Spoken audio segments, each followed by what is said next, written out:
ദൈവ തിരുനാമത്തിന് മഹത്വമുണ്ടാവട്ടെ. Bible reading പ്രോഗ്രാമിൽ സംബന്ധിക്കുന്ന എല്ലാവർക്കും കർത്തൃനാമത്തിൽ സ്നേഹവന്ദനം. അപ്പോസ്തലനായ പൗലോസ് ശ്ലീഹ തീമോഥെയോസിന് എഴുതിയ 1-ാം ലേഖനം 3-ാം അധ്യായം നമ്മളിന്ന് വായിച്ച് ധ്യാനിക്കുന്നു. 3-ാം അധ്യായത്തിൽ പൗലോസ് ശ്ലീഹ പറയുന്നത് മൂപ്പന്മാരെ കുറിച്ചാണ്. ആ സ്ഥാനത്തേക്ക് വരുന്നവരുടെ യോഗ്യതയെക്കുറിച്ചാണ്. മൂപ്പൻ എന്നുകൊണ്ട് ഉദ്ദേശിക്കുന്നത് ഇംഗ്ലീഷിൽ ബിഷപ്പ് എന്നും സുറിയാനിയിൽ എപ്പിസ്കോപ്പ എന്നുമാണ് ഇത് പറയുന്നത്. അപ്പോൾ ഒരു കാര്യം നമുക്ക് മനസ്സിലാക്കാം. ശ്ലീഹന്മാരുടെ കാലത്ത് തന്നെ യഹൂദ വിശ്വാസവും ആരാധനയും ആചാര രീതികളൊക്കെ നീക്കപ്പെട്ട് ക്രൈസ്തവ രീതിയിലുള്ള ആരാധന ക്രമമായി ആരംഭിച്ചിരുന്നു. സഭയിൽ പ്രത്യേകമായ സ്ഥാനികളെ നിയമിച്ചിരുന്നു. ബിഷപ്പ്, കാശീശോ, ശമ്മാച്ചൻ എന്നിവർക്കുള്ള യോഗ്യതകളും നിശ്ചയിച്ചിരുന്നുവെന്ന് 3-ാം അധ്യായത്തിൽ നിന്ന് നമുക്ക് മനസ്സിലാകും. ആ പ്രസ്തുത സ്ഥാനത്തേക്ക് ആവശ്യമായിരുന്നത് ശ്ലൈഹികമായ കൈവപ്പായിരുന്നു. ബിഷപ്പ് അഥവാ മൂപ്പൻ അദ്ദേഹമായിരുന്നു പ്രാദേശിക സഭകളുടെ ഉത്തരവാദിത്വം വഹിച്ചിരുന്ന ഭരണക്കാരൻ. ആചാര്യസ്ഥാനം വിശിഷ്ടമായൊരു ശുശ്രൂഷയാണ്. കാരണം അവർ അദൃശ്യനായ ദൈവത്തിൻ്റെ സ്ഥാനാപതികളാണ്. 2 കൊരിന്ത്യർ 5:20 നമ്മളിത് കണ്ടു. സഭയ്ക്ക് ഏൽപ്പിക്കപ്പെട്ടിരിക്കുന്നതായ ദിവ്യ കൂദാശകളെ അനുഷ്ഠിക്കുന്നവരാണ്. സ്വമേധയാ ഈ സ്ഥാനം എടുക്കാൻ സാധിക്കാത്തതാണ്. ദൈവേഷ്ടപ്രകാരം തിരഞ്ഞെടുക്കപ്പെട്ട് മശിഹായിൽ നിന്നുള്ള കൈവപ്പ് ബിഷപ്പുമാരിലൂടെ അവർ പ്രാപിച്ചവരാണ്. അവർ ദൈവത്തിൻ്റെ സന്നിധിയിൽ വിശ്വാസികളുടെ മധ്യസ്ഥരും കർത്താവിനു വേണ്ടി സ്ഥാനാപതികളുമാകുന്നുവെന്ന് 2 കൊരിന്ത്യർ 5:20 നമ്മളിതിനു മുമ്പ് വായിച്ചതുമാണ്. പുതിയ നിയമത്തിൽ ആ പൗരോഹിത്യ ആ ശുശ്രൂഷ എങ്ങനെ വന്നു എന്ന് നമുക്കറിയാം. പഴയ നിയമത്തിൽ നമ്മൾ വായിക്കുന്നുണ്ട്. അതുകൂടാതെ പുതിയ നിയമത്തിൽ കർത്താവ് തൻ്റെ ശിഷ്യന്മാരിൽ നിന്ന് 12 പേരെ കർത്താവ് തിരഞ്ഞെടുത്തു. അതിൽ സർവ്വജാതികളെയും പഠിപ്പിക്കുന്നതിനും വിശുദ്ധ കൂദാശകൾ അനുഷ്ഠിക്കുന്നതിനും രക്ഷയിലേക്ക് അവരെ നയിക്കുന്നതിനും അവർക്ക് അധികാരം നൽകി. യേശു തമ്പുരാൻ പിതാവിൽ നിന്ന് സ്വീകരിച്ചതുപോലെ ഈ അധികാരം താൻ സ്ലീഹന്മാർക്ക് നൽകി. സ്ലീഹന്മാരോട് പറഞ്ഞു, ലോകാവസാനത്തോളം ഞാൻ നിങ്ങളോടൊപ്പം ഉണ്ടാവും. അങ്ങനൊരു വാഗ്ദത്തം അവർക്ക് നൽകി. അങ്ങനെയുള്ളവരെ ദൈവനാമത്തിൽ സ്വീകരിക്കണമെന്നും അവരുടെ കൽപ്പനകളെ ലംഘിക്കുന്നവർക്ക് ശിക്ഷയുണ്ടെന്നും കർത്താവ് പ്രസ്താവിച്ചു.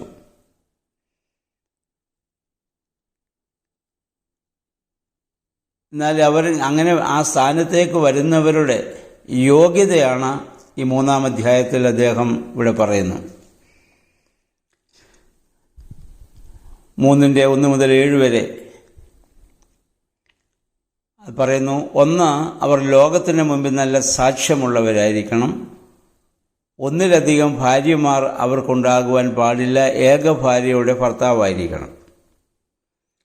എന്ന് പറഞ്ഞാൽ അന്നത്തെ സാഹചര്യത്തിൽ നമുക്കറിയാം, യഹൂദ പശ്ചാത്തലത്തിൽ നിന്നാണല്ലോ പലരും വരുന്നത്. ജാതീയമായ രീതിയിലും 1-ലധികം ഭാര്യമാരെ സ്വീകരിക്കുന്ന രീതി അക്കാലങ്ങളിലുണ്ടായിരുന്നു. അപ്പോൾ അങ്ങനെയുള്ളവർ ഒരു അധ്യക്ഷ സ്ഥാനത്തേക്ക് വരാൻ പാടില്ല.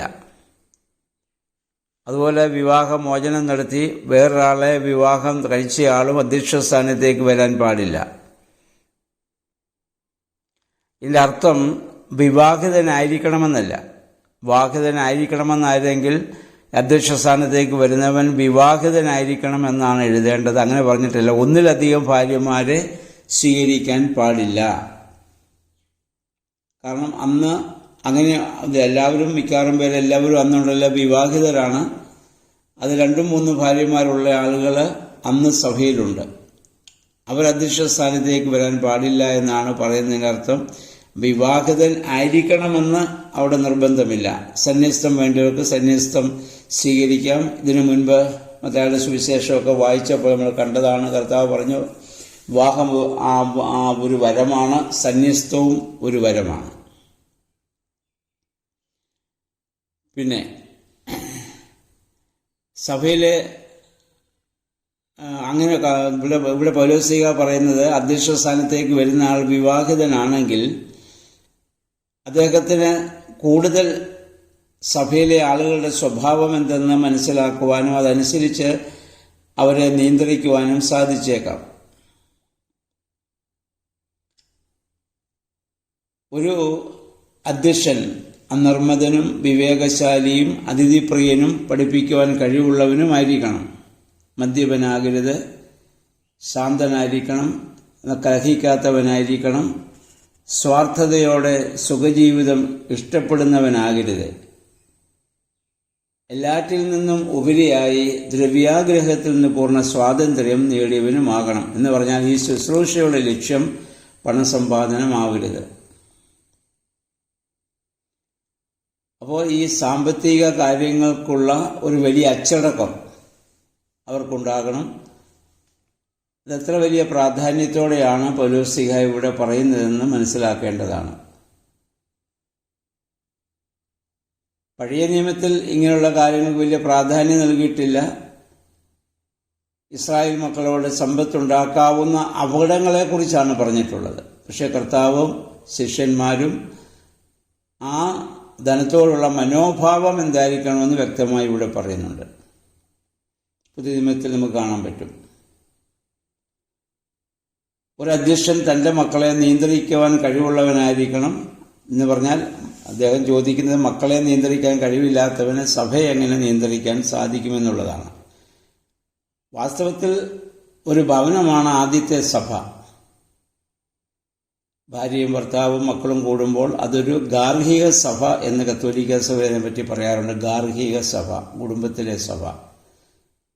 അപ്പോൾ അതിനോട് ഒക്കെ ആ ഒരു സഭയെ നിയന്ത്രിച്ച് പരിചയമുള്ളവനാണെങ്കിൽ കുറെ കൂടി അവന് ഒരു ഇടവകയെ നിയന്ത്രിക്കാൻ സാധിക്കുമെന്നുള്ളതാണ്. അതുപോലെ തന്നെ പറഞ്ഞു, പുതിയതായി മാനസാന്തരപ്പെട്ട് സഭയോട് ചേരുന്ന ഒരാളെ അധ്യക്ഷനാക്കരുത്, കാരണം അവൻ നിഗളിച്ചു പോകാൻ സാധ്യതയുണ്ട്. ഇതുവരെ ഒന്നുമില്ലാത്തൊരു സ്ഥാനം പെട്ടെന്ന് ലഭിക്കുമ്പോൾ അവനിൽ പിശാച് കടന്നുകൂടുവാനും അവനൊരു നിഗളിയാകാനും സാധ്യതയുള്ളതുകൊണ്ട് സഭയിൽ കുറേ നാളെങ്കിലും പ്രവർത്തിച്ച് പരിചയമുള്ളവരെ മാത്രമേ ആക്കാവൂ. പിന്നീട് വായിക്കുന്നത് ഡീക്കന്മാരെ കുറിച്ചാണ്. ഡീക്കൻ എന്ന് പറഞ്ഞാൽ ശുശ്രൂഷകൻ എന്നാണ് അർത്ഥം. ഇവിടെ മൂപ്പന്മാരാണ്, അല്ലെങ്കിൽ മെത്രാപോലിത്തന്മാരാണ്, അല്ലെങ്കിൽ എപ്പിസ്കോപ്പയാണ് സഭയിലെ ആത്മീയ നേതാക്കന്മാർ. എന്നാൽ പണം കൈകാര്യം ചെയ്യുക, ഭക്ഷണം വിളമ്പുക, അങ്ങനെ ആത്മീയമല്ലാത്ത പല ഉത്തരവാദിത്വങ്ങളും ഇത് സഭയിലുണ്ട്. അതിന് പല ശുശ്രൂഷകരെ ആവശ്യമാണ്. അവരും അവരെക്കുറിച്ച് പറയുന്നവർ ഇരുവാക്കുകൾ പറയുന്നവർ ആകരുത്. അതിൻ്റെ അർത്ഥം ഒരാളോട് ഒരു കാര്യവും മറ്റൊരാളോട് വേറൊരു കാര്യവും ചെന്ന് പറഞ്ഞ് കലഹമുണ്ടാക്കുന്നവരാകരുത്. എന്ന് പറഞ്ഞാൽ ഇല്ല എന്ന് പറഞ്ഞാൽ ഇല്ല എന്ന് കർത്താവ് പറഞ്ഞ പോലെ അങ്ങനെ സ്പഷ്ടമായി സംസാരിക്കുന്നവരും അങ്ങനെ പ്രവർത്തിക്കുന്നവരുമായിരിക്കണം. അവർ ദുർലാഭമോഹികളാകരുതെന്നാണ്.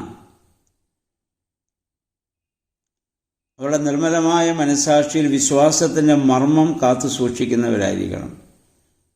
അവരും ഏകഭാര്യയുടെ ഭർത്താവായിരിക്കണം. മക്കളെയും കുടുംബത്തെയും നന്നായി പരിപാലിക്കുന്നവരായിരിക്കണം. 3:11 സഭയിലെ വനിതാ ശുശ്രൂഷകരെ സംബന്ധിച്ച് പൗലോസ് പറയുന്നുണ്ട്. ആത്മീയ നേതൃത്വം വഹിക്കാൻ, പുരുഷന്മാരെ പഠിപ്പിക്കുക എന്നിവയൊഴികെയുള്ള പല ശുശ്രൂഷകളും സ്ത്രീകൾക്ക് സഭയിൽ നിർവഹിക്കുവാനായിട്ട് സാധിക്കുന്നതാണ്.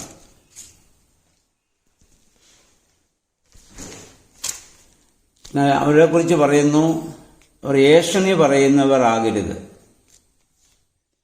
ഏഷണി എന്ന വാക്കിന് മറ്റ് ചില ട്രാൻസ്ലേഷനിൽ പിശാച് എന്ന വാക്കും കൊടുത്തിട്ടുണ്ട്. എന്ന് പറഞ്ഞാൽ മറ്റുള്ളവരെ കുറിച്ചുള്ള ദൂഷ്യം ഇത് പറയുക. അത് പുരുഷന്മാരെക്കാൾ കൂടുതൽ സ്ത്രീകൾക്കാണ് സാധ്യതയുള്ളതെന്ന് പൗലോസ്ലീഹ മനസ്സിലാക്കിയിട്ടുണ്ടാവാം. കാരണം പുരുഷന്മാരെ ജോലി സംബന്ധമായ കാര്യങ്ങൾക്ക് കൂടുതലും അവർ ഭവനത്തിന് പുറത്തായിരിക്കും. സ്ത്രീകളാണ് മിക്കവരും വീടുകളിൽ തന്നെ താമസിക്കുന്നവർ. അതിൽ പ്രായമായി കഴിയുമ്പോൾ പ്രത്യേകിച്ച് ജോലിയൊന്നും ചെയ്യാനില്ലാത്തതുകൊണ്ട് മറ്റുള്ളവരുടെ കുറ്റങ്ങളും കുറവുകളൊക്കെ പറയാനും ഒക്കെ സാധ്യതയുണ്ട്. അപ്പം എന്നാൽ അങ്ങനെയുള്ളവർ ആകരുത് എന്ന് പൗലോസ്ലീഹ വ്യക്തമായി ഇവിടെ ഓർമ്മപ്പെടുത്തുന്നുണ്ട്. 3:15-16 വാക്യങ്ങളിൽ പൗലോസ്ലീഹ 2 മർമ്മങ്ങളെക്കുറിച്ച് പറയുന്നുണ്ട്. അതിൽ ഒന്ന് ക്രിസ്തു ജഡത്തിൽ വെളിപ്പെട്ടു എന്നാണ്.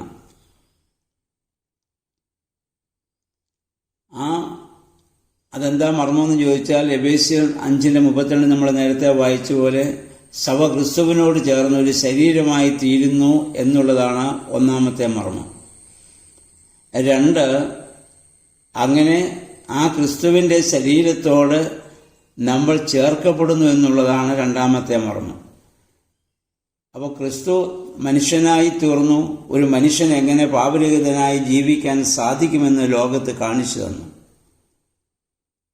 അപ്പോൾ ദൈവഭക്തിയുള്ള ഒരു ജീവിതം നയിക്കാൻ സാധിക്കുമെന്ന് കർത്താവ് കാണിച്ചു തന്നു. ആ കർത്താവിനോട് നമ്മൾ സ്നാനമുഖാന്തരം ചേർക്കപ്പെട്ടപ്പോൾ നമുക്കും അങ്ങനെ ജീവിക്കാൻ സാധിക്കുമെന്നുള്ളതാണ്. അപ്പം ക്രിസ്തു ഈ ലോകത്ത് വരികയും മനുഷ്യതുല്യനായ എല്ലാത്തിലും അവൻ പരീക്ഷിക്കപ്പെടുകയും ചെയ്തു. പക്ഷേ ദൈവഭക്തിയോടെ ജീവിക്കാൻ സാധിച്ചതുപോലെ നമുക്കും സാധിക്കണം. അതാണ് ഈ മൂപ്പന്മാരോടുള്ള ഉപദേശത്തിൽ പ്രത്യേകമായി പൗലോസ്ലീഹ ഇത് പറയാനുള്ള കാരണം. അതാണ് യേശു ജഡത്തിൽ വരികയും ആത്മാവിൽ നീതീകരിക്കപ്പെടുകയും ചെയ്തു. അതിൻ്റെ അർത്ഥം പരിശുദ്ധാത്മാവ് ജീവിതത്തിൻ്റെ എല്ലാ മേഖലയും പരിശോധിച്ച് എല്ലാം 100% ശുദ്ധമാണെന്ന് യേശുവിൽ കണ്ടു. അവിടുന്ന് ദൂതന്മാർക്ക് പ്രത്യക്ഷനായി എന്ന് പറഞ്ഞാൽ ദൂതന്മാർ യേശുവിനെ ശ്രദ്ധയോടെ വീക്ഷിച്ചുവെന്നാണ്. ഇതിനു മുൻപ് പിതാവിനോടൊപ്പം മഹത്വത്തിലായിരുന്നവൻ ഭൂമിയിൽ വന്ന് നിസ്സാരനായ പാപം ചെയ്യാൻ സാധ്യതയുള്ള മനുഷ്യ ശരീരം സ്വീകരിച്ചു. എന്നിട്ടവൻ പാപം കൂടാതെ ജീവിച്ച് ദൂതന്മാർ ശ്രദ്ധയോടെ വീക്ഷിച്ചു. എന്നിട്ട് അവിടുന്ന് ഈ ഭൂമിയിലായിരുന്നപ്പോഴും ജനങ്ങൾ തന്നെ അവിടുന്ന് തേജസ്സിൽ എടുക്കപ്പെട്ടു. ഇതാണ് ദൈവഭക്തിയുടെ രഹസ്യം. ഈ മാർഗത്തിലാണ് നമ്മളും ജീവിക്കേണ്ടത്. പരിശുദ്ധാത്മാവ് നമ്മുടെ ജീവിതത്തെ പരിശോധിച്ച് നാം ശുദ്ധിയുള്ളവരാണോ എന്ന് നോക്കും. അപ്രകാരമുള്ള ഒരു വിശുദ്ധിയിൽ ജീവിക്കാൻ നമുക്കിടയാകണം. ഇതെല്ലാ വിശ്വാസികൾക്കും ഇത് ബാധകമാണ്. കാരണം നമ്മൾ സഭയുടെ അധ്യക്ഷസ്ഥാനം സ്വീകരിച്ചിട്ടില്ലെങ്കിലും കുടുംബത്തിൻ്റെ അധ്യക്ഷസ്ഥാനം നമുക്കുണ്ട്. നമ്മൾ ജോലി ചെയ്യുന്നിടത്തുള്ള അധ്യക്ഷസ്ഥാനം നമുക്കുണ്ട്. പ്രവർത്തന മേഖലകളുണ്ട്. അവിടെ എല്ലാം നീതിയോടും സത്യസന്ധതയോടും ദൈവാനുഭവത്തോടും കൂടെ ചിന്തിപ്പാനും പ്രവർത്തിപ്പാനും നമുക്കിടയാകണം. അതിന് ദൈവത്തിൻ്റെ പരിശുദ്ധാത്മാവ് നമ്മെ സഹായിക്കട്ടെ. പരിശുദ്ധാത്മാവെ അതിന് ഞങ്ങളെ ശക്തീകരിക്കണമേ എന്ന് നമുക്ക് പ്രാർത്ഥിക്കാം.